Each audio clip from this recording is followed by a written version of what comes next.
Колку трасата од Скопје до Белград или помалку од 500 километри? Ова е пандан на тоа колку дрва за огрев на годишно ниво нелегално завршуваат на македонскиот пазар. Ова се податоците од ФАО, Организацијата за храна и земјоделство на Обединетите нации.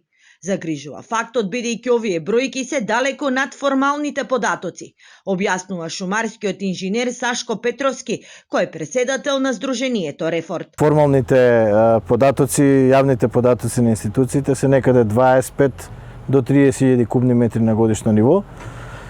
И тие може да се најдат во статистичките показатели, можат преку информација од јавен карактер од надлежните институции, меѓутоа одредени истражувања кои што прават споредби на потребите за загревање и официјалната потрошувачка го кажуваат дека можеби и некаде околу 500.000 кубни метри на годишно ниво имаме нелегално дрво на пазарот. Во нашите презентации е тоа да наредиме дрво од Скопје до Ниша, ова испаѓа дека и до Белград можеме да го наредиме дрвото со височина од 1 метар, за да имаат представа граѓаните колку тоа изнесува.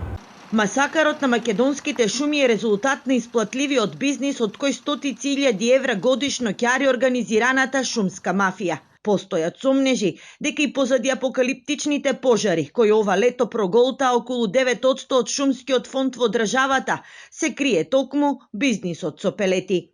Сомнежот како таков постои, се шпекулира нормално со секакви информации. За жал, се уште немаме никакви докази, но да, точно е дека на одредени места пожарот по кој знае колку пати се случува. Тоа секако не е случајно. Корупцијата, немањето државни капацитети, како и дупките во законската регулатива кои резултираат со поблаги санкции, се причина за бескрупулозното соголување на македонските шуми.